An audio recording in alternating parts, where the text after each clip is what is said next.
to 1692. Before they had Tums, oh my God, what did they do? Hope and a prayer. That's why everyone was so religious. They had to pray the bubble guts away. The Salem witch trials. A witch to them was the equivalent of as if like the devil was standing in front of you. Well, now that's just your everyday celebrity. I know that's right. And you don't see them getting pressed. I know that's right. But yeah, that's just your A-list YouTuber. About 1600 Vine. Oh my God. Just a theory, not a fact. Just a theory. Sus. You don't see them getting trialed. Where's the witch hunt for them? Where's the witch hunt for 1600 Vine? I want to know. Hey, witches across America and all of the globe. Hey, witches. We gather you here today. This is a coven meeting. Get in, sit down. We have a lot to get into. Bring your broomstick, bring your Roomba, bring your vacuum. Broomstick parking is outside. Outside. Insert photo. I have to tell you guys two things. Number one, Hey Witches will make our parents so proud because both of us came to the realization that we got text individually from our parents saying, moms. Oh my God, chill with the F-bomb on the podcast. My mom literally texted me, hey Brooke, so proud of you. By the way, if I hear you say the F word one more time, you're bringing shame. I'm like, oh my God, you're bringing shame onto the family. Get it together, you trucker. We're going to curse our entire families into the F-bomb jail. We can't do it anymore. We're going to make a conscious effort. Hey, witches. First person to cuss is put in the pillory. Oh my gosh. Yes. Hot fact number 2. We are coming to you live today from the one, the only Salem, Massachusetts, the baby. motherland. I have never spent so much time on the East Coast in my life. And what if we told you we didn't do this all in one concurrent trip? We've flown here 2 times. What if I told you that at this point I have not made a single dollar from this podcast and neither has Brooke, and we are so committed that I'm like, you know what? I'm dipping into my savings here because this is my dream. We're doing it for the love of the game. The love of the game. Come on, people. You think this is a cash grab? You think this is a money making plot? No, this is a money losing business that we have going on here. So fun. And cheers to that. And cheers to that. And cheers to that. For the love of the game. Cheers to the love of the game. You got to respect 2 girls with 2 mics and a dream, and how I found this room. Let me tell you a backstory. Oh yeah. So let's get into it because we weren't supposed to be sleeping here. We were supposed to be sleeping at a cute little hotel known as the Hawthorne Hotel in Salem. Maybe the most haunted hotel in all of Massachusetts. I read all of New England. Like all of the East Coast. Like apparently this place is horrifying. And Morgan said, I've had enough. Morgan said, I've had enough. We're ghost hunting there. We're not sleeping there. I said, okay, damn. All right. Where are we sleeping? Yeah, where are we sleeping? That was the big grand question, because after sleeping at so many effing haunted locations and realizing, oh my God, we do not get a lick of sleep. We do not get any sort of peaceful rest when we were staying at these haunted locations. After Gettysburg, we had enough. No, I realized that we had 2 days that we were going to be in Salem, Massachusetts. I'm trying to get better at time management, so I'm giving us more time for fun, more time for silly memory making fun. Wow. Okay, we got to go to a museum today. Look at us educating ourselves across America. Grand tour. Look at us go. Anyway, what started this whole fiasco? I honestly believe the first thing we booked for this was the Hawthorne Hotel. And I called her up and I said, by any chance, do you have room 325? And she said, oh, we have 1 date for the rest of the year. And it is the day that tonight. It is tonight. And I was just thinking about it. I was looking at images of the room online. And I thought, there is no way that we are spending 2 nights in room 325 together, scared for our lives. No. We can't do it anymore. When I read phantom baby crying, you lost me. What do you mean a ghost baby? Where did the ghost baby come from? And we heard ghost baby, and we said, on second thought, we want to sleep somewhere a little more cozy. So what Morgan and I have been doing to organize PODOWEEN is we have a shared note. And in this shared note, Morgan adds all like everything that she's been planning. She's been organizer extraordinaire. It has been impressive to watch my type B friend become a type A girl. I mean, it's been amazing. 2025 is the year that I am a recovering type B. I am in recovery, and I'm getting really far. I'm about to get a chip soon. Oh, I'm just kidding. Yeah, Yes, she is. And I'm going to make it for her with glitter. I learned how to use a calendar. I'm going to get Brooke is probably going to need to make me like a sticker system of, oh my God, you learned how to share a flight information with me. Shared note, shared calendar. Everything's amazing. But there was one little mystery, one little question mark, if you will, on our shared PODOWEEN note. And it was the very end of our PODOWEEN journey. And it said mystery hotel. That's never what you want to hear. Don't ask a question. With no asking questions and a smirking emoji. Oh my God. So I buckled up. We get to this hotel. It looks like a motel. I think it had to have been back in the day an actual motel that someone with a vision and a dream came and they said, and a hot glue gun. We are coming and we are flipping shit upside down. So we pull into this motel and I said, all right. She brought me to a motel that had a sign that says there are bugs. We know there are bugs. Don't bring up the bugs. So my standards were on the floor. I said, all right, I'll do anything. That's not this one. No. Oh, not this one. That was in the Mojave. Thank you. That was in the Mojave Desert. That was a long time ago. So we show up and she says, you need to stand outside the door. Like, I need to prepare this for you. I said, oh my God. Okay.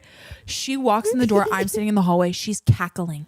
Out loud cackling. I've never heard you laugh so hard in your life. She goes, come in. Come in. No, the images, you guys, of this room that they have on the internet, I was just sitting in my bed, laughing. There is this random ass motel in Salem, Massachusetts, and there's about 10 theme rooms. You can stay at the circus, you can stay at the forest, you can stay at the haunted dungeon room, which isn't actually haunted, which is exactly what we needed. Oh, it just feels haunted. When I saw the photo of the ghouls in the corner, the skeletons beheaded, what is this mystery machine behind me called? Oh, the pillared. No. The pillared? Hold on. I don't want to say the incorrect term because I just know that I'm going to offend someone somewhere across the nation. Wasn't a guillotine. It's a, hold on. Pillory.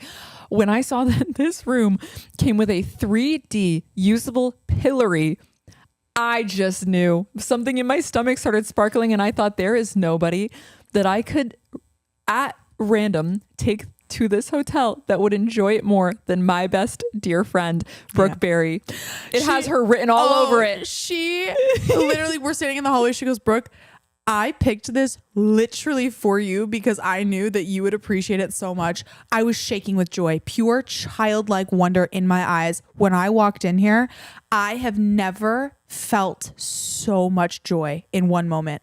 I am a chronic Halloween lover. Chronic. It is so deep in my bones. As we've established with my Halloween costumes as a child, the spooky gene really just runs deep in my veins. And it's unbelievable. What you can't see is there's a chandelier above us that flickers like candles. So, you could see the lights behind me. They flicker just like that, but like 20 more of them. And it's the best night's sleep I've ever gotten. No. And can we add, we were only supposed to stay here for one night, and then I was committed. All right, we still got to go stay at the Hawthorne Inn. Yeah. We had such a good night of sleep last night, and I loved it in here so much because we weren't even supposed to podcast in here. This was just for the love of it. This was for the love of the game. This was a secret surprise for my friend Brooke of me being like, thank you for coming on this journey with me. Here's a gift. We have a night off. We walked into this room. We went, all right, night off. And then we went live on Patreon dressed as SpongeBob and Patrick. And I don't really have any other words to describe what happened on that live stream other than if you want to include the pillory picture. I did get in the pillared as Patrick Star, and that was a lot of fun. And then I got the inspiration of, oh my gosh, Brooke, this is the best hotel room that I've ever been in my entire life. It feels like Disneyland. We have to ask them if it's available tomorrow. And because everything goes our way. And I knew that this whole Salem thing would come together. My chronic type B came out and I was like, I just know it's going to come together. Yeah. And it did. This room was available. And he said, guess what? You can stay. And here we are. That's how we got here. So welcome to Salem, Massachusetts, everyone. You guys. Pod tour. And I don't want anyone to fret. We're still going to that haunted ass room. We're just not sleeping there. We're just going to rile up the ghosts and then leave. Yeah, well, we are fresh off the Stanley Hotel, which might I add is where we got these fabulous hats for $15.99 each. We went to the Stanley and I was being a little tame and a little shy because I don't want to rile up a spirit. I don't want to piss someone off. Especially not an ass grabber. An ass grabber. An ass grabbing a ghost? haberdasher. No. I'm not pissing off anyone that could grab me in the middle of the night. No. So I would rather go stir up the ghosty ghoulies and then be able to dip if I choose.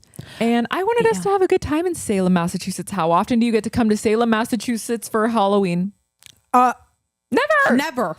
And also, we're going with some new equipment. We've leveled up. We are leveling We've up, leveled you up. guys. All I have to say, Paracon, you better invite us. We're Jenny, gonna be the most Jenny, please invite us to Paracon. We really want to go back to Penhurst. We miss it. Selena Spooky Boo, come over to my house right now. She should be here with us. Can you tell them what we found out last night on live? We found out on live last night because I was sitting here thinking there is no one else that we could have added to this that would have made sense besides Selena Spooky Boo. And so what do? I'm like, I just got to look up, where is she right now? Find her on Instagram, because I'm really just a YouTube watcher. I am people's biggest fan on the YouTube app. So She's I look her old up on school. Instagram. I'm old school, millennial old school. coded. I only see people on the Old tube. school. And I looked her up and it said, follow back. Selena Spooky Boo, you're invited anytime. Follow back. We love. Missed message. I mean, it was the best moment ever because she's really one of the main reasons we came to Salem. She inspired us. There's so many things to say about Salem, but I think we should give a little preface of what happened in Salem, Massachusetts. Yeah. And I don't want to butcher it because, as we have seen, and as Brooke will tell you, people be butchering shit online left and right. There are so many misconstrued facts. I was a little bit of the fun police. We were watching a YouTube video of someone who did an investigation of the Hawthorne Hotel, and in the first 30 seconds, he starts spewing misinformation. Salem misinformation. And I'm sitting there yelling at the TV screen, liar, liar. And Morgan goes, oh my God, you're scaring me. I go, he's lying on the good name of Salem. And the biggest lie was that he was like, yeah, like the whole place burned down because they were burning witches. And I hate to break it to you, but no one burned here. Not a single person burned here. No one burned here. Didn't know that. When we went today, we went to the Salem Witch Museum, which... Cooler from the outside. The best part of the museum is the outside and the gift shop. Unfortunately, we got these capes there. We did get these capes there, which was... We'll get into it. But if you want a quote on what happened in Salem and what brought us to Salem and why Salem is such a Halloween hotspot other than Hocus Pocus... I'm reading it straight from the museum so nobody can tell us that we're butchering this. No, take it up with them. It's 1692. Picture this. The year 1692. I believe that was before the American Revolution. It was. That's crazy. No, this is ancient history. History. Here she goes again with her lisp. Do I have a lisp? What? No. You hesitated. No, Do I have a lisp? You do not have a lisp. No. What is that? You don't have a lisp. You don't have a lisp. That's not a confident. What? Me starts twitching. That's not a confident voice. No, you do not have a lisp. Would you tell me if I did? Yeah, I would. Okay. I mean, if I did, whatever. I don't care anymore. wouldn't have to. The YouTube comments would have. They would have by now. Stop picking your nose on camera, Morgan. I'm like, the YouTube commenters would have said something by now. The lisp is the last of your worries. Jeez. Morgan really has been getting really comfortable during PODOWEEN. With my bubble guts. You might hear them live on the mic. Bubble guts, Adams. If you get bubble guts and you go... You really think I gave up energy drinks for a long time, and ever since we've brought back PODOWEEN for the first time ever, it's the first one ever since I brought back energy drinks, I've been having bubble guts again. They deserve their own mic. Sometimes it's so outrageous, but Bubble Guts Adams, that's what I call her. My first ever merch in my 10 years on the internet, bubble guts. A spring launch. It's like a nice pink. Well, she's been using the cute bubble emoji as a representation of her bubble guts, and that's so mean. I love the bubble emoji. I use it when I'm like cleaning or want something cute, or like Glinda from Wicked. She goes, no, it's for bubble guts. All right, damn. What? You don't think my bubble guts are cute? No, it's not that. Imagine me going on a date with someone and I start bubble gutsing. Well, and then I'm like, no, because something bad has been happening lately, you guys, and you'll see it in the Stanley episode. specifically the Stanley. When an emergency hits, it hits, and I don't think I can go out with a man until I get it figured out. I think it's just it's violent and it's not okay. My mom is sick of it. My brother is sick of it. Brooke is now sick of it. And they're like, you need to get this figured out. Merch drop coming soon. Bubble guts in the colors of Tums. I really clock a bathroom as soon as we get to a place, because when Morgan goes, where's the bathroom? I just get to point. It's urgent. When we were walking through the Stanley parking lot, I will never forget the words, this is going to be ugly. This is going to be ugly. I got to go now. And she dead sprints through the parking lot. And she throws the camera at me and says, go get comfortable. Go get comfortable in the lobby. I said, oh my God. Okay, the haunted lobby. And then I sit and wonder to myself at night, why do no men want to date me? And then I continue to post videos of myself online in a Patrick Star costume in the torture device talking about my bubble guts. But whatever. Whatever. Back to 1692. Before they had Tums, oh my God, what did they do? Hope and a prayer. That's why everyone was so religious. They had to pray the bubble guts away. Could you imagine? No ibuprofen, no Tums. It was a bad time. Literally thoughts and prayers only. The Salem witch trials are the largest and most intensive American witch hunt. 14 women and 5 men are hanged. 1 man pressed to death, and 150 individuals are accused of witchcraft within the span of 4 months. In addition, 5 adults die in prison while awaiting the trial. And we did get a few hot facts from the museum. The museum was very dated. All I have to say, I'm glad that we went, but they could have updated it to 2025. It probably hit so different in the 70s when the museum opened, but they haven't updated it since, and they have maybe 4 artifacts, and none of them are related to the Salem witch trials. So very knowledgeable though, and the outside looks so gothic and cool. Yeah, and I think what I have gathered since being here, not the most notable death, but the most unique death, gruesome, Giles Corey. Mr. Giles Corey basically got up and said, what you're doing is bullshit. This witch trial, BS, capital crockpot of shit. He got pressed to death, and his infamous saying was more weight, because he wasn't going to say that what he was saying wasn't the truth. And so basically too, he wasn't that innocent, because he testified against his own wife and accused his wife of being a witch, literally testified against her. But the way that it worked is, once he was accused, the laws of the time were, if he did not say a single word in trial, so in the courtroom, his land and his assets would have been protected. But if he was found guilty, which they were all being found guilty, he would have lost all of his money, and so all of his descendants would have been poor. And so when they were crushing him to death, basically they lay you down on a piece of wood, they lock your arms and your legs down, and they start putting these heavy stones on top of you until your rib cage breaks and you literally suffocate to death. And allegedly his eyes popped out. It was super gruesome, but he was so defiant until the very bitter end that his final words, like Morgan said, were more weight. Fuck. Oh. F you guys. F y'all. More weight.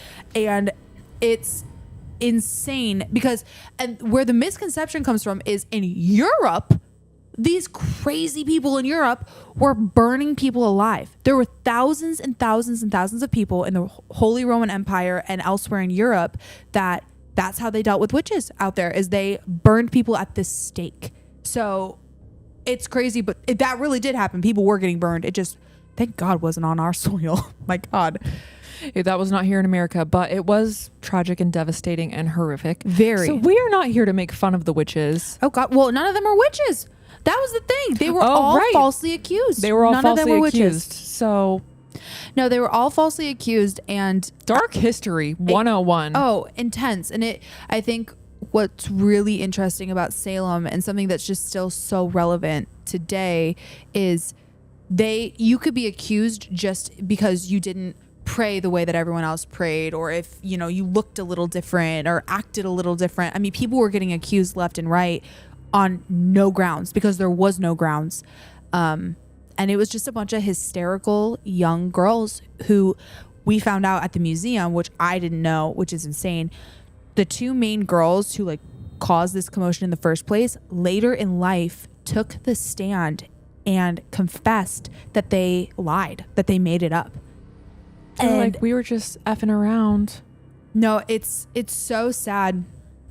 I actually pulled, because the museum is so respectful, which we both really appreciated, but I wanted to know the darker stuff. I was like, yeah, we wanted to know a little more detail.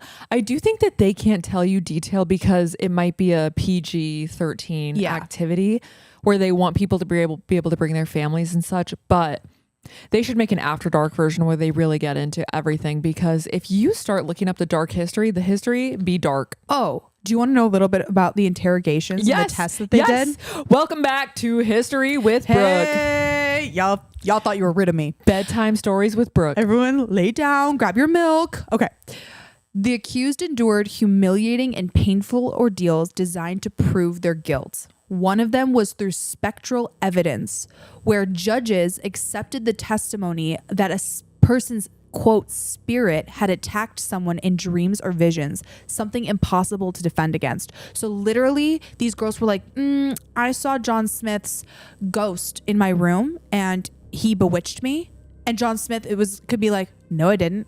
And the judge would be like, well, she said you did. So, and that would be it. Like, case closed. Insane. Yeah, there was no evidence like there is now, where people can go on these mad witch hunts and figure out the details. You know, they were like, she said you did, so you must have. So it was nonsense. And then also touch test. So the touch test is if an afflicted person who is under a bewitching stopped convulsing when the accused touched them, it was taken as proof of witchcraft. So if you had one of those girls in the courtroom like throwing a fit, and they brought over the witch to touch them, and the girl stopped throwing a fit, guilty. Hello? Well, wasn't there a thing about floating as well? The swimming test. The swim test. So the swimming test is, though less documented in Salem than in Europe, it did happen in Salem, but it was more prevalent in Europe. It was the belief that witches would float while the innocent would sink. So what they would do is they would take the accused witch and tie stones to them and throw them in a body of water.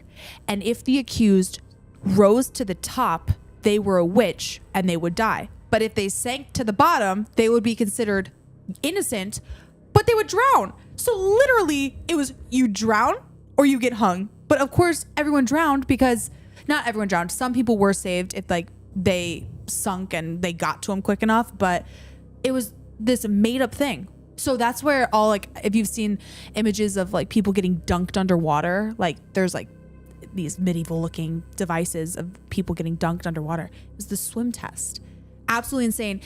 And another one that isn't on my list here, but that I remember, is they were humiliated because there was this book that was written in like, gosh, the late 1400s, like 1500s, that some dude wrote it and was like, this is how you detect a witch.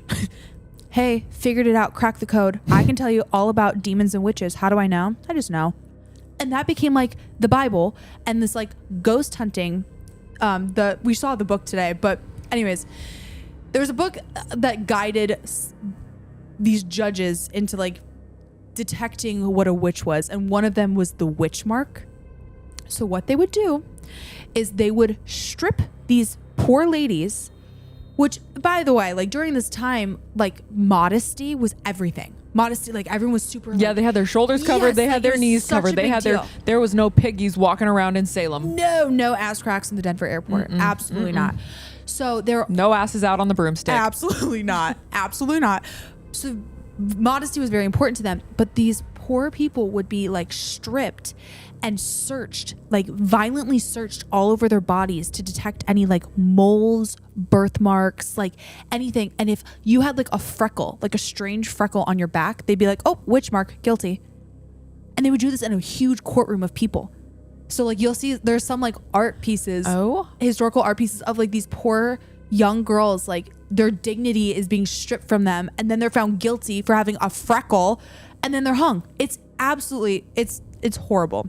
So it's also insane if you think of 1692 to 2025, because now it's kind of like a sought after thing. People want to be friends with the witches, and all the witches of TikTok want to pull their tarot cards and say, your boyfriend's going to come back if you do the spell and you put the cinnamon under your pillow and blah, blah, blah, yes. blah, blah.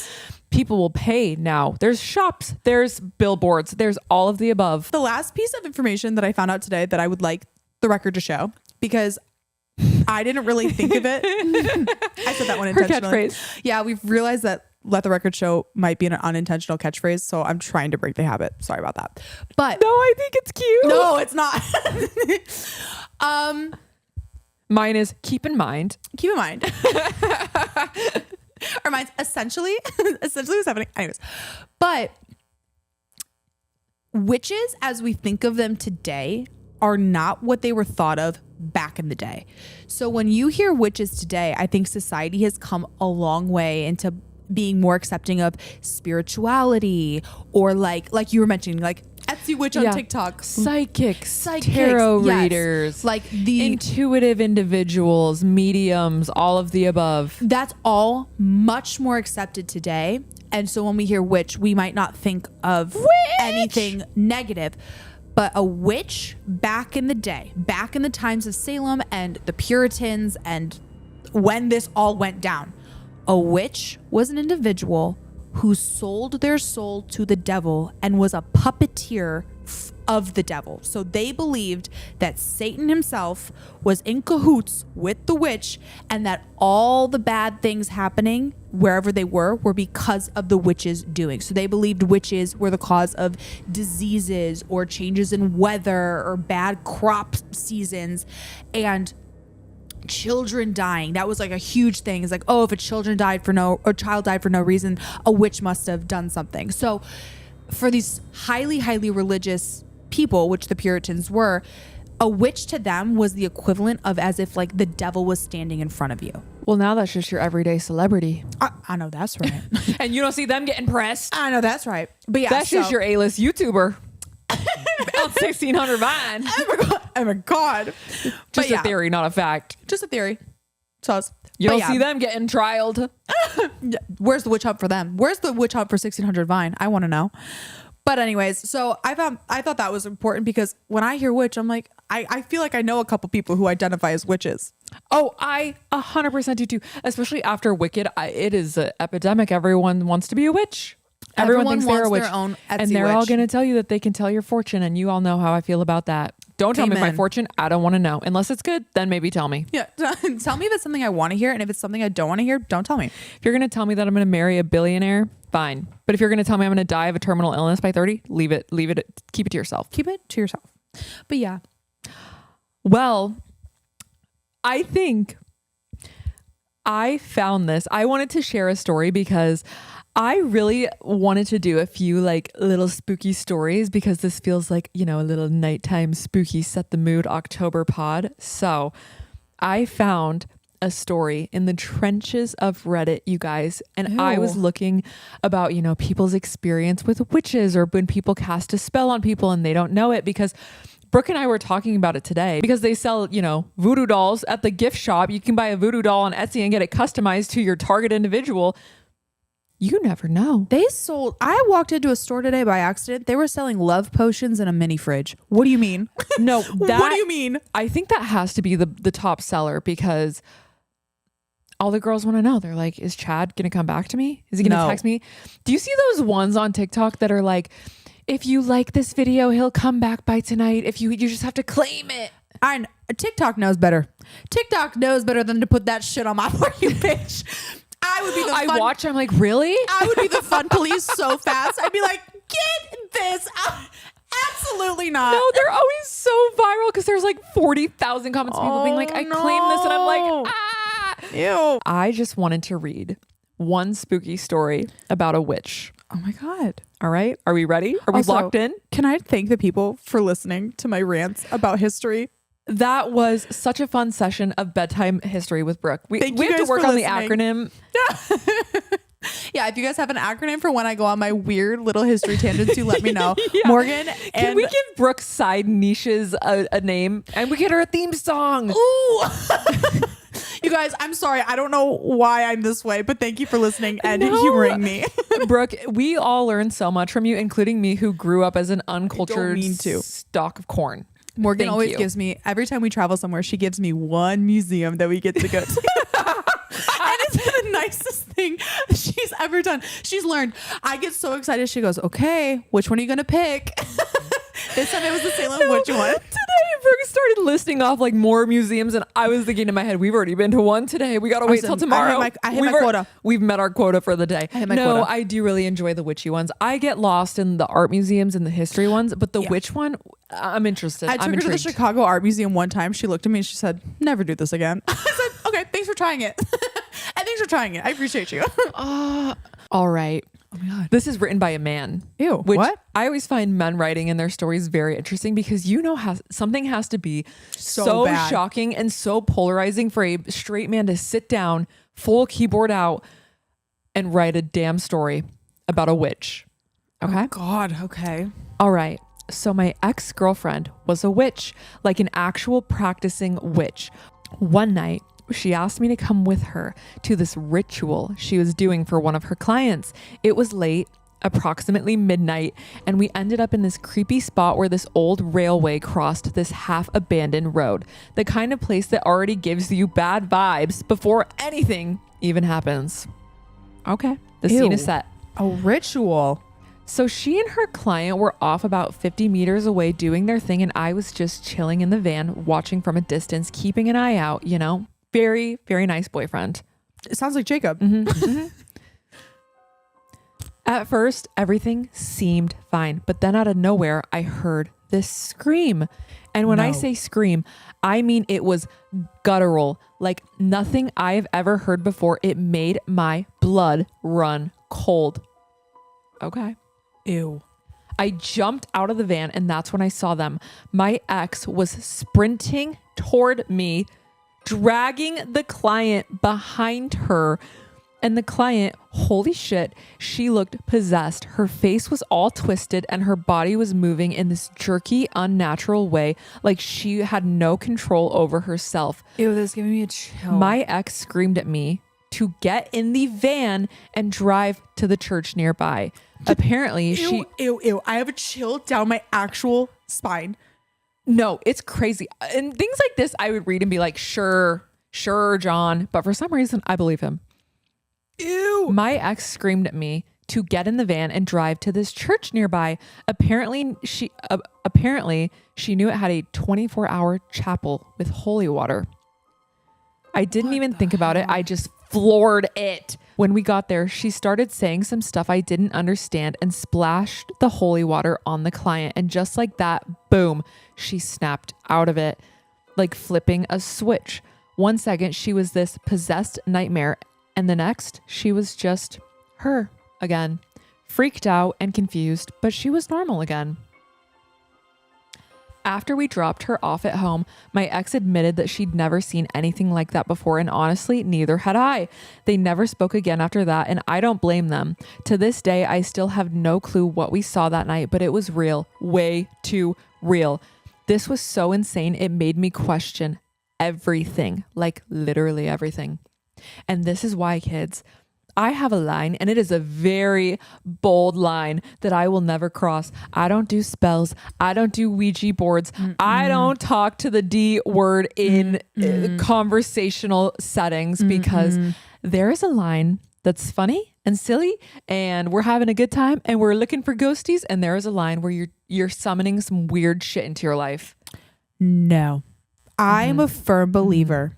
There's way too many Ouija boards in this town for me. I will say that. I have seen so much good in the world to be foolish enough to not believe in the evil, because you cannot have one without the other. And I think where there is extreme good, there is extreme bad.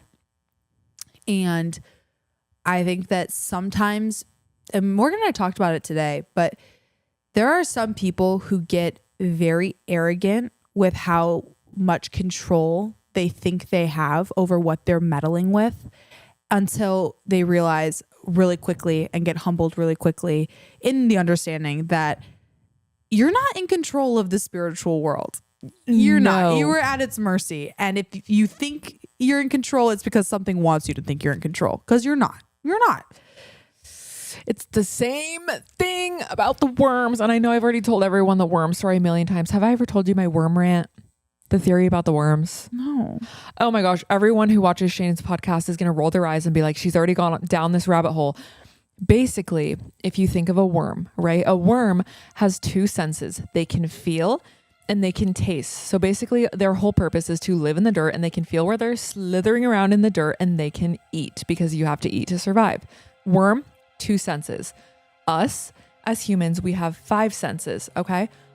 When the worms are swiveling around in the dirt, they have no idea that there are any other entities in this life that has more sense than they do. They don't know that there's people walking around them. They can't see us. They can't hear us. They have no effing idea that anything exists outside of the dirt, because they only have two senses, and you can only comprehend these senses that you have. They can't even comprehend that there's an entity in this world that has more senses than they do, right? So if we picked up a worm from the middle of the dirt and just chucked it, they would have no effing clue. They would lose their ever loving mind and be like, oh my God, something catastrophic just happened. And in their own little worm way, they would make sense of it however they could.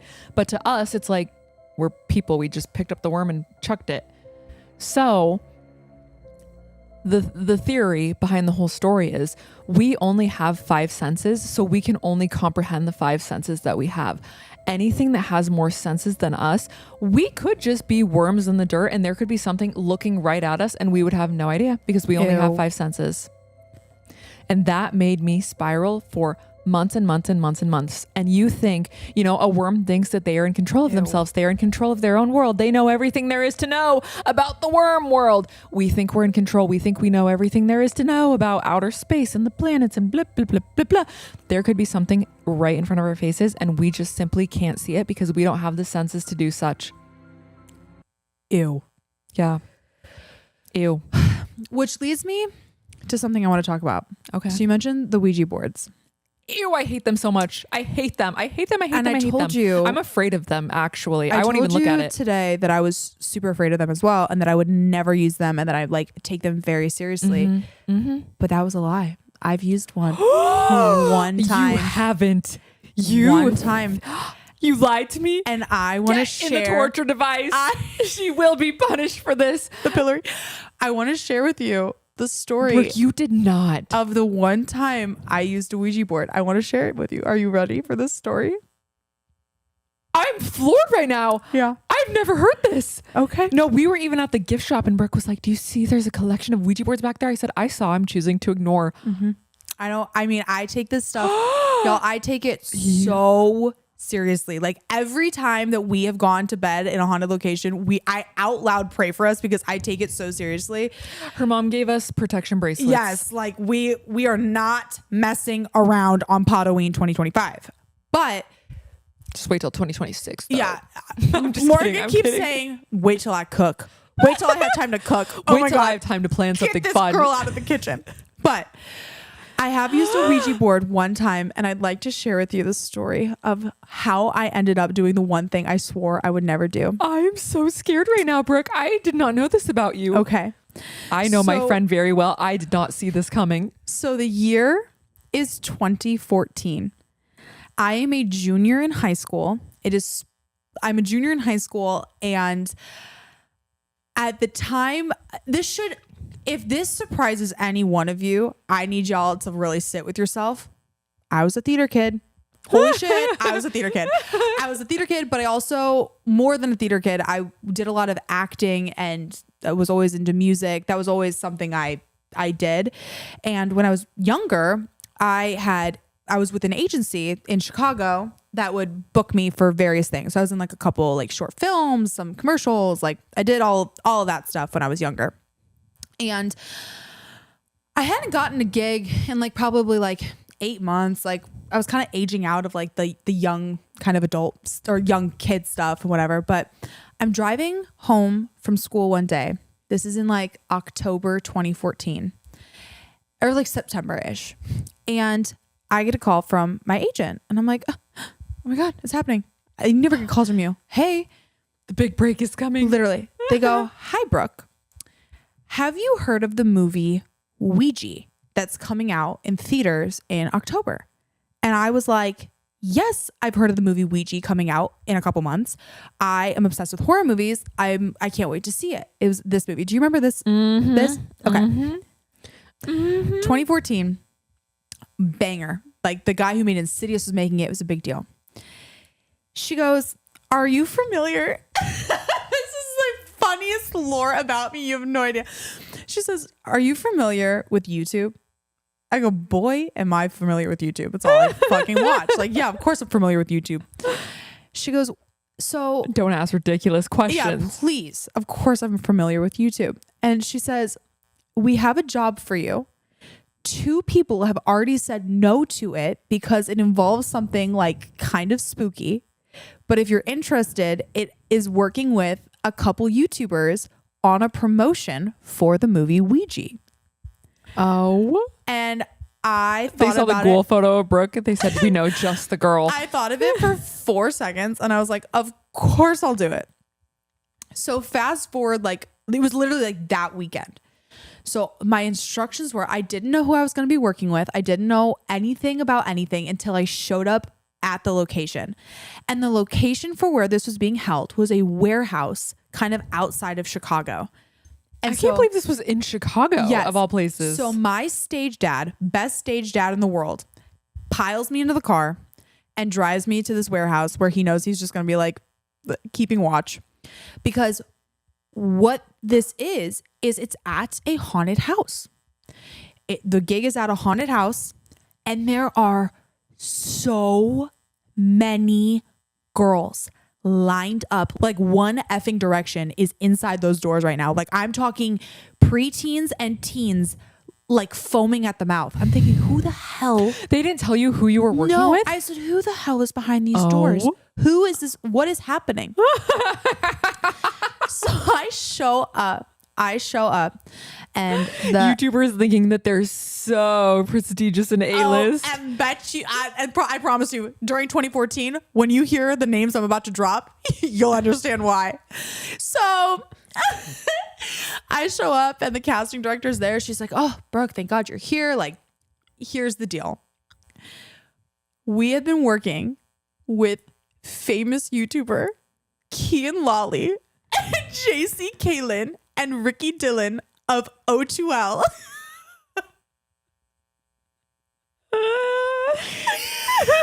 Of O2L. Could they not find anyone? They had to like reach out to an agent to get a girl in there. So I'll tell you why I needed to be there. Basically, here's the gist. And if anyone remembers this video, I'm going to cry laugh because this is something, it's like the funniest, it is so niche.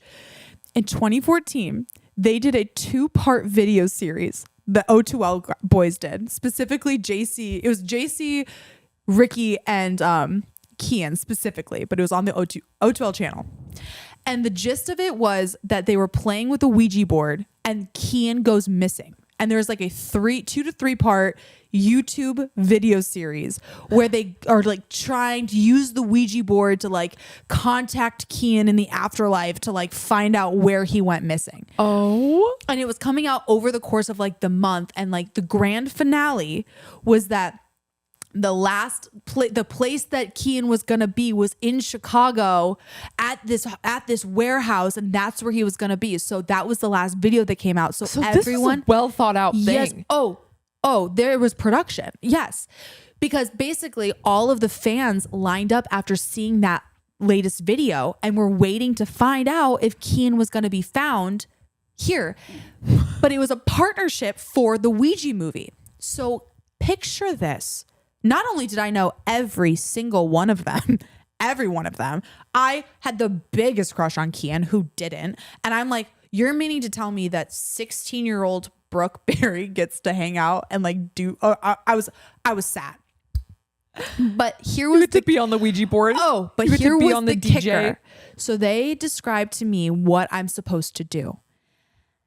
I was the plant to move the planchette Ouija board for the video. So they brought in all these fans. They picked out like 4 fans from the audience and brought them into this like the scariest room in the haunted house that's like full of like demonic, crazy stuff on the walls, to use a Ouija board to contact Kian. And I had to secretly be the actress, moving the planchette to like say the word that it needdet to say to like Wait, solve how did the you mystery. even do that? Was your hand in it? Yes. So we all put our hands on the planchettes, but it felt for everyone else like it was moving on its own, but I was the one pushing. You it. had your finger pressed down a little further. So I was the one You pushing were the it. woman behind the show. Even Okay. Ricky and JC didn't know that I was pushing it. So they were like kind of spooked. They're like, oh. Anyways, so here's how it went. They tell me what my gist is going to be.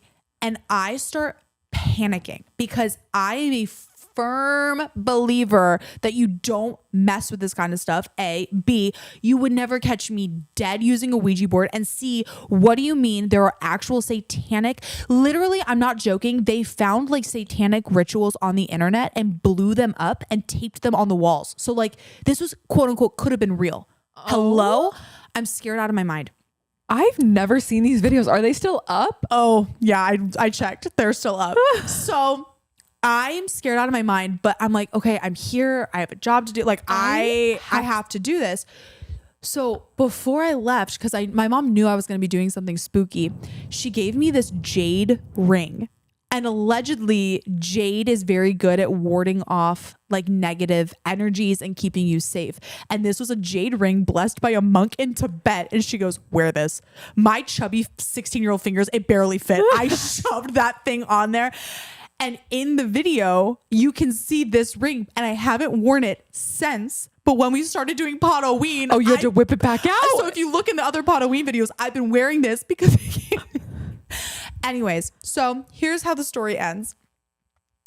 We get in this room. Oh, they tell me what's going on. I guess at the time, I didn't know this. I guess at the time, Kian's girlfriend, whoever he was dating at the time in 2014, was blonde and kind of maybe resembled me a little bit. I don't really know, maybe from far away. Because they all the fans, they're like leading me backstage, trying to like sneak me into like where we're going to film this.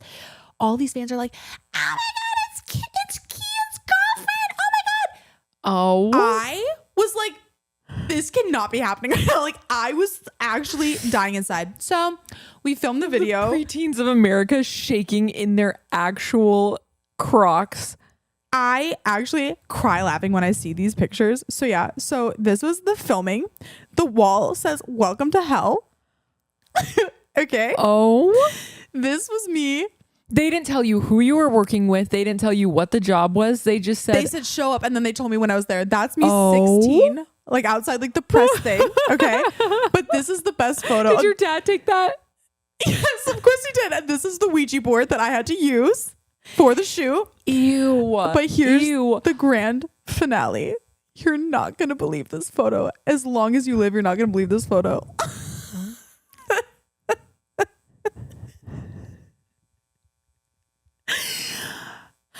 The black skinny jeans, the 2 tank tops, the tank top under the tank top. Oh, it's 2014 magic. I need to know, Brooke, and I think what the internet is dying to know is how much did O2L pay you for a job such as this? Oh, I think I maybe got paid $500. Maybe. Honestly, that's more than I thought. But the video, to be a moving hand, I thought it would be maybe $50, video maybe 25 at the most. 1.7 million views 10 years ago. Yeah. But that's my crazy story. I can't believe people lined up for that. Oh, actually, I can believe it. Hundreds in 2014. of people. And then there was like a meet and greet after. So there's a video I'm not showing you. They're probably so all humiliating. crying. It's kind of like when Nick Jonas had diabetes. Everyone thought that Kian was actually gone and they actually brought him back from hell. At the very end, there was like a meet and greet. And there's a video that my dad took of me. It's literally in here, but I'm not showing it to you because it's so humiliating, of me meeting the O2L guys. And they're like, thanks for your help. And I'm like, thank you, Ricky Dillon. Ricky Dillon, you're welcome. Anytime, Ricky Dillon. I'm like as tall as JC, Kaylin, and he's like putting his arm around me, and I thought I was like a princess. I was like, wow. You're like, I'm a part of the cast. Thanks. I'm like, wow, you're welcome, guys. Like, is there catering on set or what? You become an actual like diva.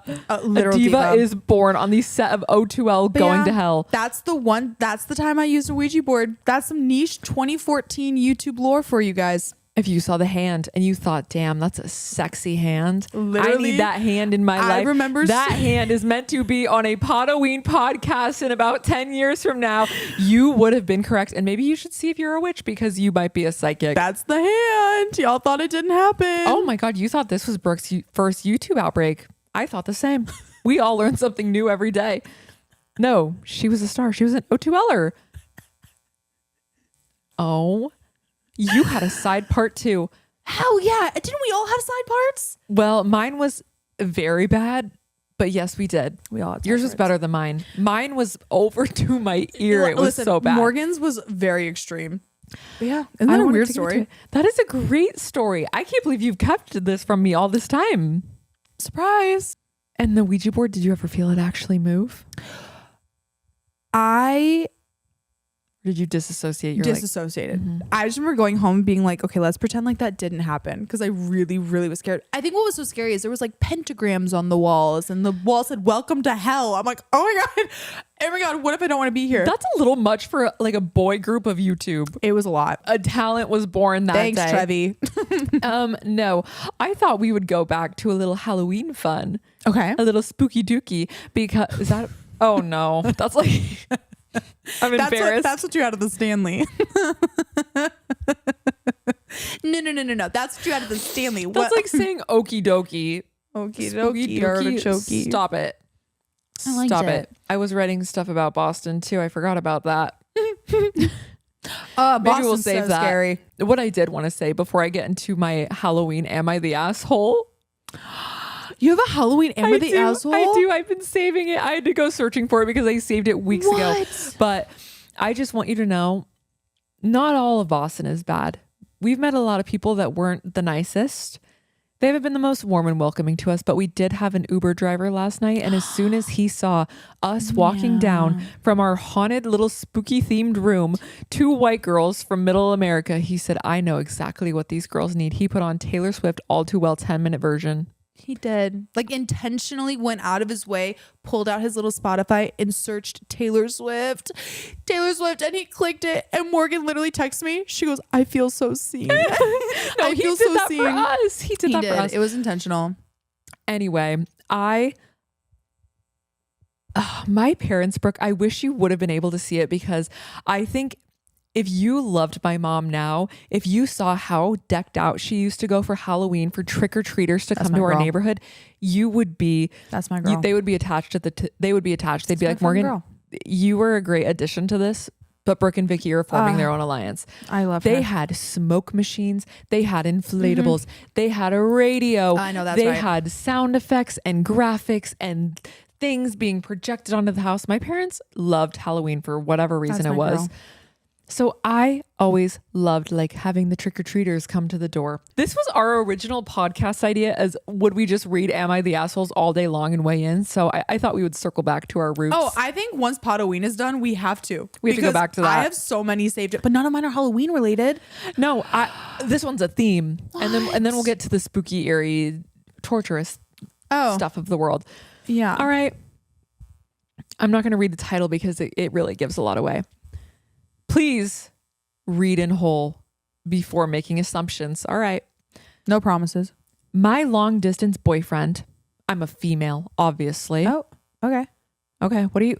All right. Have you never heard of the gays? All right. Have you never heard of the LGBTQIA+? All right. I'm offended for them. We're pissed already. They go, don't make an opinion till the end. All right. I only got one sentence in, bitch. Witch. Long distance boyfriend was over at my house over the past weekend through yesterday. We had planned to center our time together around Halloween.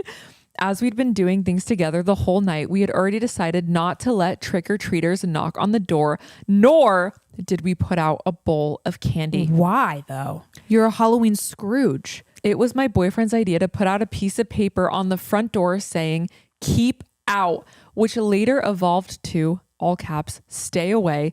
And ultimately, we decided on fuck off, spelled out in full, F-U-C-K off. What? All of our lights and porch lights would be off, so nobody would see it anyway. Ew, what is wrong? It was with just these good to people? know that it's there. All right. I don't like these people.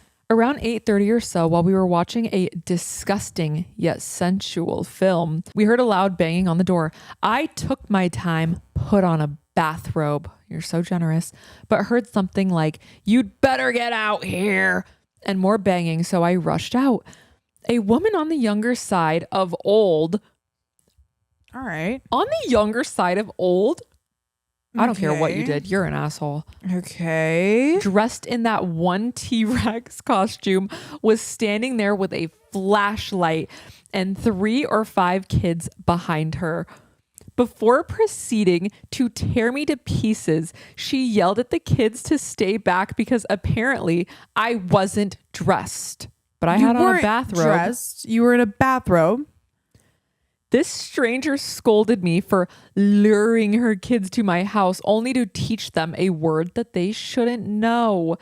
I was very weirded out by this and even more confused when she still asked for candy. I said we didn't have any and she said, "Good." She stood at my door for several seconds without saying anything, so I asked her to leave with her kids, after which she told me that she was waiting for me to remove the hateful sign on my door. She also corrected me that they were her kids. Like they were her grandkids. Okay. So I walked out onto the porch, took the piece of paper off the door, threw it away in the trash can 2 feet away and planned to shut the door, but they were still there. I asked why, and she said they were still waiting for candy. So I slammed the door. Everything that day had gone all wrong and been trampled on and lost and thrown away. Her trying to play the victim. Yeah. What were you thinking? Got to the hallway, well on my way to my love in bed. But before I got to my room, he told me to keep my bathrobe on because the old woman was apparently walking around our house. He saw her through the window. I don't know what happened, but the whole thing was weird and creepy. Am I the asshole or is this woman ridiculous? Nobody carries a flashlight to a house that obviously doesn't have candy, right? Listen, the woman was fighting for her kids' right to have free candy on Halloween, and I respect that more than Listen. you'll ever know. Both parties. A little bit questionable. Well, listen. The grandma was a little excessive. Mm-hmm. But if you think for a moment that putting a profanity on your door when kids are trick-or-treating and you think that that is appropriate, you are insane. That might be the most insane. You're a witch. You're a Scrooge, and The you have Grinch no of Halloween, if you will. Yes, you have no spooky spirit. What is wrong with you? And also, Brooke and I both talked about today how sad we are that nobody comes to our house on Halloween. I would love nothing more. Yeah. I would get full-size candy bars. My husband and I, we moved into a house and we're so excited. It was like, it's in a cute little neighborhood. And I thought for sure I was going to get trick-or-treaters last year. So I got all dressed up and I got all my candy ready.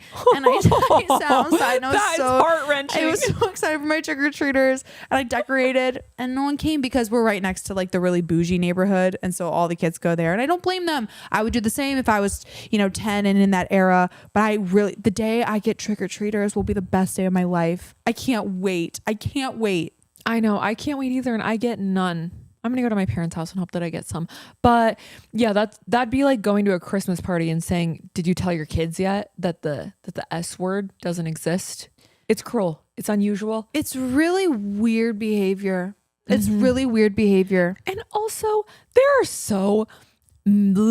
so few things throughout the year that people get really amped up about and really excited about. And it can be a community thing of, oh my God, this is just simply fun. This is all for the love of fun. The love of the This is all game. for everyone to have a good time. This is all for everyone to have good memories and sweet childhood times with their neighborhood friends and their cousins and their brothers and their sisters. And they only get it until they're 10, 11 at the most. It's for kids. Everyone knows that trick-or-treating is for kids. So all you're doing is like bullying harming kids. Yeah, you are being weird, mean, scary about kids. To kids, which makes you a bad person. You're not even an asshole. You're not just an asshole. You're a bad person. Sorry. You're not an asshole. You're just a witch. If I saw your asshole out at the Denver airport, I would report you because you are the asshole. You don't even have to pull your pants down for me to know that. I'm mad. I'm pissed. I knew you would be because let the trick-or-treaters trick or treat. Damn it. Oh, I will protect the trick-or-treaters with my very life. I would lay my life down for a trick-or-treater. I would too. I would hit someone with my car. Imagine when we have kids and we get to go trick-or-treating with them and we can wear these hats. No, we bought these hats at the Stanley and we're like, imagine when we have kids and we can take them Literally, trick-or-treating. We'll wear our witch hats and Dude, our capes. this is such a mom like trick-or-treating outfit. Oh, this is like suburb mom chic for sure. Okay, I'm really excited now. And we'll bring our jelly cats. My mom not that I look at my phone while we podcast, but while I was reading that, my mom said, I haven't heard from you guys today. How was your night? What's happening? Was it in the group chat? Yeah. No. Vicky started a group chat and I started crying about it. I was really emotional. It was yesterday. And I sent Vicky, this is my favorite thing. I send Vicky pictures of cool birds that I see because Vicky's really into birds. And whenever I see a cool bird, I send it to Vicky. And she loves it. She'll be like, Morgan, guess what? Brooke texted me and she thinks it's like the greatest honor that she's ever been able to receive in her adult life. Your friend Brooke texted me. She showed me a picture of a crane. Can you believe it was in her yard? I'm like, Mom. She is precious. Anyways, I'm protecting Vicky and the trick-or-treaters. I'm really, really excited for what I'm about to show Miss Adams. Gosh. When we started talking about PODOWEEN and everything that we wanted to do, as we've established, I am chronically online. I've never touched grass in my life and I spend way too much time on TikTok and I know way too many weird things. And one of those things is I am on paranormal TikTok quite often. And I saved 2 things that I saw on paranormal. We have Roku City playing behind us. Yeah, are we going to be able to airplay this for us? Roku City is really elaborate right now. Anyways, so I saved 2 things in particular that I found on TikTok. One of them is a photo. Okay. And one of them is a video. Okay. And the video happens to be about the case that happened in Colorado that you're really passionate about. The one with the dad. Chris Watts. Yes. It has to do with that. Chris Watts. Chris Watts. Rot. Yeah. Morgan put him in the punishment thing. Morgan is very passionate about that case. Oh my gosh. I remember following it live when it happened before the Netflix documentary came out because my mom and I were so floored. It's just also insane that things like this happen. People that look so effing normal. He goes to the Lazy Dog. Guess where we go? The Lazy Dog. Where do normal people go? The Lazy Dog. The fact that a serial killer, not a serial killer, the fact that a family murderer is out at the Lazy Dog on a Wednesday night, it could be terrible. Anyone. It really makes you question things when it happens the paranormal close to you. Video that I have to show you has to do with that case, but I want to start with the photo. Okay, can you airplay it to the Roku? Let me know when you find it. Once you see it. Is it the girl with the bow? No. It's not her? Do you see the face? Oh my god. I was looking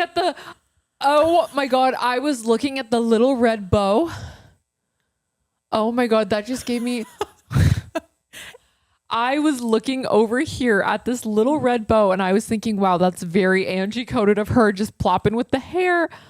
Oh, is that real? So it's a photo that a group of hikers took in like Spain.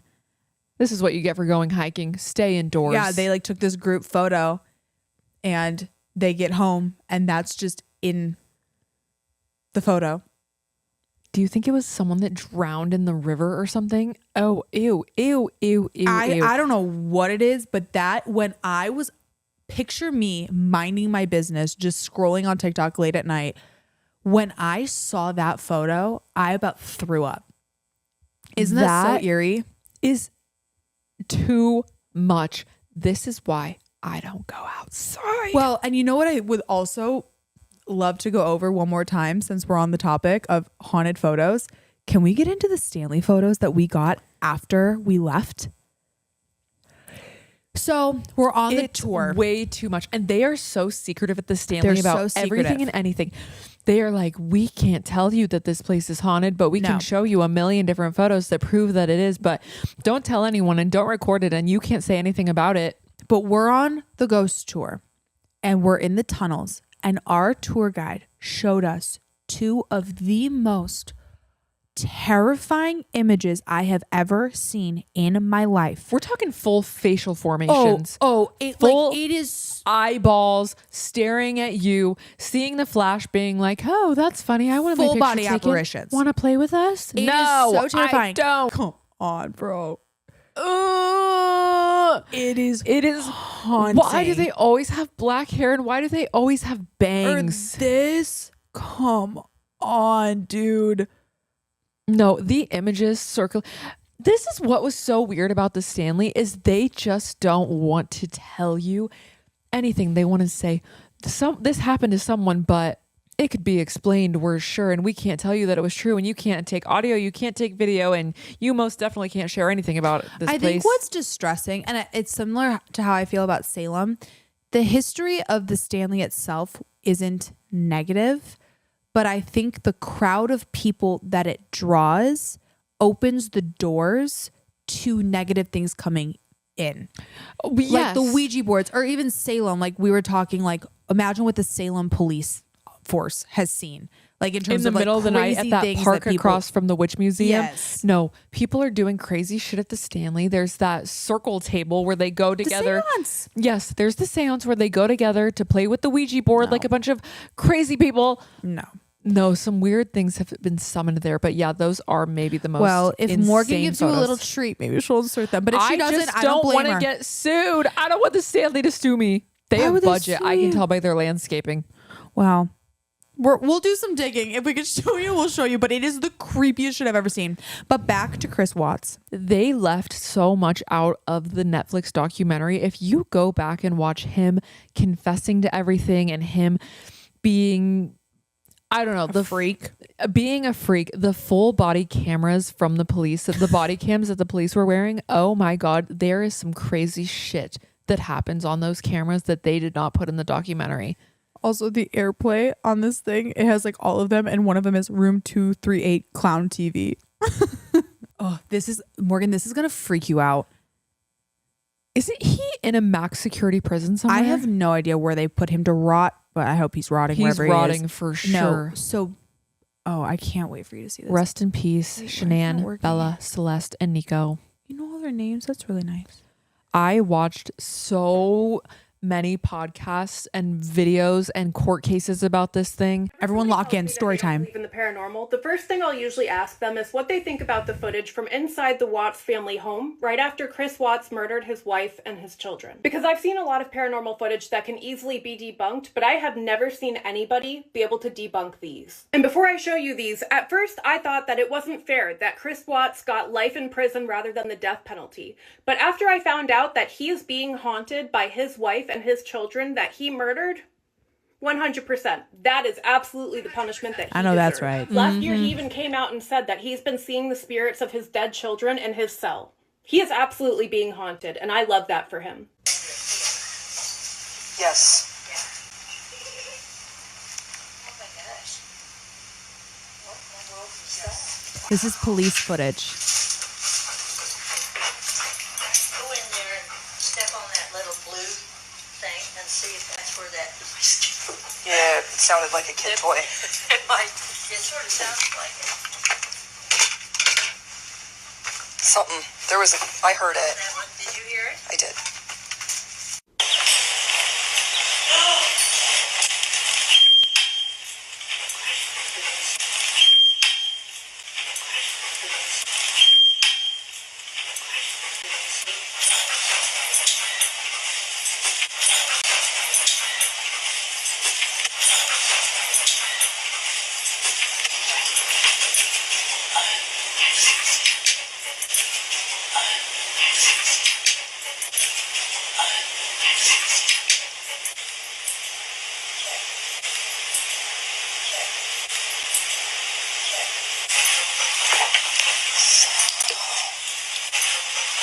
chills.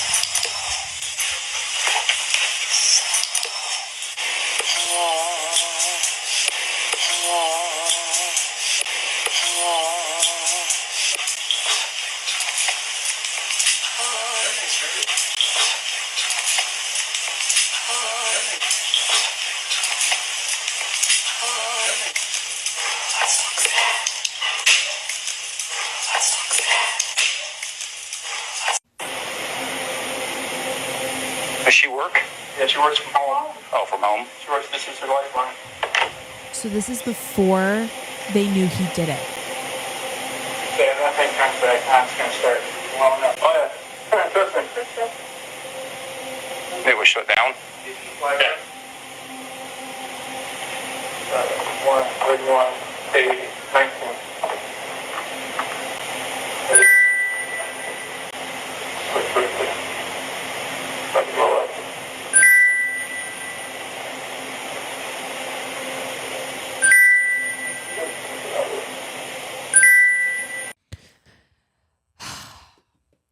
So have you seen also the video? I don't know if it showed it in this of the commercial that showed on the TV during the body cam footage. Yes, I have. And it's so effing scary when he's in the neighbor's house and it's like basically telling them like, oh my gosh, something happened to an unborn fetus, which is what she had in her stomach. And it has to do with oil. Mm-hmm. No, it's insane. It's so haunting. And what's crazy about that is that they were already gone and they knew that he was going to be there with the police officers. So in my opinion, that's them coming back to say, hello, we're not here anymore, but we're trying to tell you something bad happened. And I think it was her. I think it was mama protecting her babies even in death. Yeah, but you would hope that she got to pass along, go up to heaven and just be happy in the afterlife. But if there is a world where she can be happy in the afterlife and still haunting his ass, I hope that she is making his life a living hell and screeching into his little eardrums all night, being like, what the hell did you do to your babies, you psychotic freak? I know that's right. But yeah, there are some creepy videos on TikTok. Creepy. No, that's haunting. That is so haunting. That house eventually sold, but I know they sold it for super cheap because there was one family that moved in, and I think you'll have to fact check me on this, but one family moved in and then it was too dark and too eerie for them, so they moved out. But then it was sitting on the market for the longest time. I mean, who would want to move in there until they made the price so cheap that someone was like, well, I'll risk it. Dang. And now the family that lives there claims that they have made peace with it and they're happy there and all the spirits are happy. But wow. No, I can't even imagine. So crazy. Sad, scary, spooky. Speaking of sad, scary, and spooky, do we want to give a tiny bit of a sneak peek at where we're going next? Oh my gosh. Yeah, it is getting late, you guys. It is getting late and spooky. We're about to check into the Hawthorne Hotel and they are going to think, why are you two weirdos checking in at 10 p.m. on a Thursday? I'm wearing my cape. I'm wearing my hat. I don't want to hear it from anyone. I'm bringing mine for sure. You're not. I'm wearing. I also bought a parasol today. A black goth parasol. And Morgan goes, "What are you going to do with that?" I said, "What do you mean? I'm going to walk around with it." She goes, "In public?" I go, "Yeah." And I did. And Morgan lets me be weird in public, and I really appreciate you for that. You're welcome. Do you like my parasol? Be honest. I love it. I love that it makes you happy.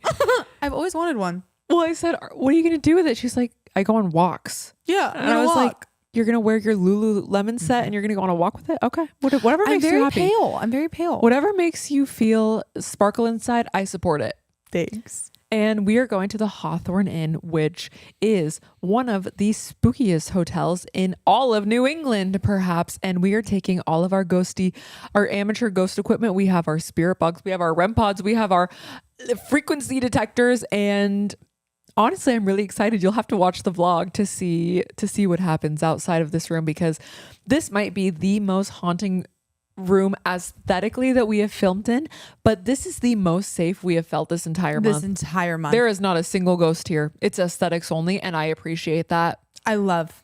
It's so cozy. I can't even begin. I know. I love it in this room. I would honestly rebrand my entire room to be like this. We were talking earlier about themed bedrooms, and we were laughing about Trisha Paytas in her Beetlejuice room, and just thinking like, wow, this is really what she must have felt like sleeping in her favorite movie every day. And that's the level of joy I'm searching for. With the character full size in the corner, just watching over you. And for some reason, I did not feel spooked out at all by this man staring at me. I trust him. Do you trust them? Yeah, I do. All right. They're happy. They're together. They have friends in here. They're here with us. One of them lost its head, but... Oh my God. I cannot imagine the unspeakable things that have been done in this room. I checked in. The man in the lobby was so funny. And I was making small talk with him. You know, I didn't let Brooke come in with me for the check-in process. And I was like, wow, it smells so good in here. He goes, thanks. It's my cologne. Okay. Sir. And I said, so what brings you to Salem? Are you from here? And he said, no, bad breakup. Oh, okay. With an Etsy witch. He wrote the Reddit post. It's literally him. Oh gosh, you know what the Etsy post reminded me of? And we don't even need to go on this tangent, but I have to bring it up.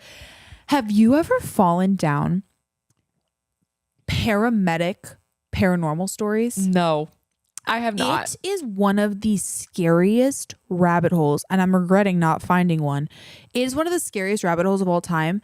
There's a video that I watched of, it's a female paramedic telling a story about how she one time in Louisiana, like out in the bayou basically, encountered a possessed woman, and they had to like take her in the ambulance, and she recounts this whole story. And she's like, you think that it's a unique situation, but like most paramedics know someone who at least knows someone who's experienced something to that effect. And it's a whole rabbit hole to go down, but I was thinking about that. Like, well, they did touch on something similar to that in the museum about how they were kind of accusing that girl of being a witch because she went to the doctor and the doctor couldn't figure out what was wrong with her. And she was walking around on all fours, barking like a dog, doing kind of like mysterious things like that. And her parents were like, she must be either mental or ill. And the doctor was saying, nope, she's not mentally ill. Have you ever heard the corn theory? No. So there's a theory that the whole mayhem around all of the witch hunts and all of the hysteria and all of that was caused by the specific mold that grew on the corn that year that caused it was hallucinogenic. It was LSD, basically. That because of the weather and because of all of these other agricultural phenomenons, basically, it was this perfect storm, and that there was all this mold on the corn, and that everyone was having mass hallucinations because of LSD. And that's why they were like, oh, the spirits and all of this stuff. And there was like historical evidence to back up. Drugging themselves via the corn. They had no idea it was the corn. Possibly. Oh, now that's an epidemic. Could you imagine the next pandemic? It's something like that where we're all drugged out of our minds, but we don't know what caused it. Oh my God. A mass hysteria. Mm-hmm. I love to know about drama that has nothing to do with me. And I think that's why I like history. I'm like, oh my God, that's tea. That's tea that has nothing to do with me. And I love it. I get that from reality TV. I'm a reality TVer. And I am so excited for the new Bachelorette. The new Bachelorette, oh my God, things are about to get so good. Everything is about to get so much good. Love is Blind, Denver, Netflix is coming out. Imagine the people of Denver being on a dating show. Oh my God, there's going to be a lot so of scared. Bare feet. So many bare feet. A lot of bare feet. So many chacos, so many hiking dates. I already saw one girl that had a viral TikTok, and she was saying, I work at a restaurant and they filmed Love is Blind here, and the man was absolutely out of his mind insane. I'm so excited. Love is Blind, Netflix, Bachelorette, Taylor, Frankie, Paul. I've never seen a Bachelorette, but I will be watching. She's awesome to watch on TV. Yeah. Secret Lives of Mormon Wives, new season coming out in November. Big Brother finale coming up this month. Oh my God, for the reality TV girls and gays, this is go time. And that is where I find my passion. Oh, someday I'm going to get you on 90 Day Fiance. I don't know if I want to be on 90 Day Fiance. You never want to do anything fun. Do I want to get married to a stranger? No. Oh, not on 90 Day Fiance. No, not on 90 Day Fiance, watching 90 Day Fiance. Oh, I would watch it. I was like, Brooke, you want me to marry a stranger? No, no. Ow, my feelings. No, watching it. I will totally watch it because that is right up my alley you of would love passion. it. It's maybe sad how much I love reality TV, but it's what speaks to me, and you got to follow what speaks to you. But the reason that I personally would never sign up for something like that, think of the mental state that a man who works at a bank would have to feel to be like, you know what? I don't care who I marry. Just send me someone and I'm going to agree to marry them blindly. It couldn't be me. No. It's amazing TV. Love to watch it. Would you ever, if you got invited to go on The Bachelorette, would you be the Bachelorette? Oh, hell yeah. You would? For the bit of it, that is so funny. Oh. That is so funny. I would love to be, I would even go on The Bachelor. Really? I would be one of the ladies. I would walk in with my little, but I think I'd be more interested in learning the lore behind how everything is filmed, and are the producers actually as crazy as people say they are, and do they really keep you up all night and make you go crazy before they start filming? I would love to get down to the actual antics of what goes on behind the show, and that's the reason that I would do it. Would you ever go on Love Island? Hell no.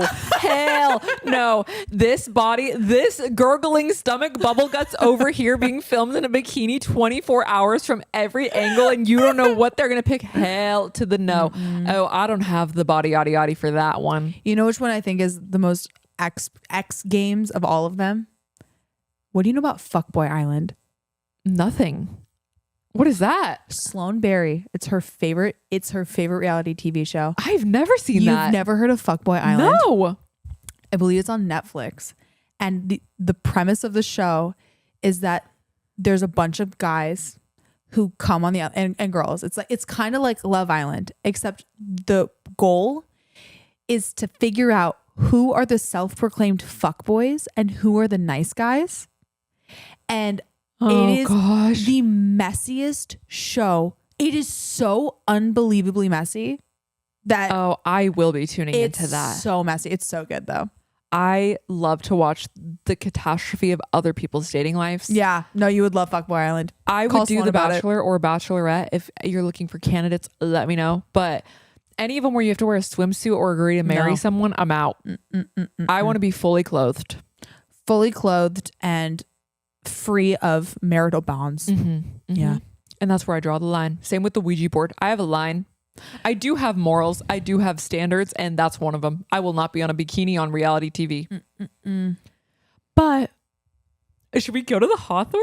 I'm so scared. I just re-looked at where we're going, and I reminded myself how spooky it is. I think that we're going to have the time of our lives. I really do. Yeah, because we don't have to sleep there. Because what could be better? We get to come back here, put on a little show, finish Hocus Pocus 2. Yes. I watched Hocus. This is the last thing I have to say. I watched Hocus Pocus in full because you know me, I always fall asleep before coming here because I just felt like I had to. And I will leave you. And it was filmed here. It was filmed here, yeah. This is what I will leave you with on this dark and spooky night in Salem, Massachusetts. You buck-tooth, mop-riding fireflies from hell. I hope you have a good night. And I hope you enjoyed our most favorite location that we will ever go to. I hope you had fun watching these witches talk about nonsense in the most glorious hotel room you've ever seen in your entire life. When you see my room being remodeled into something like this, don't ask questions. No, if you see us filming the podcast in two of these chairs every single week, I don't want a single question to be asked. Okay? I've never felt more powerful than I do in this chair. I feel like I could in my run a country. Hello? Have you given this a wave at all on camera? Off.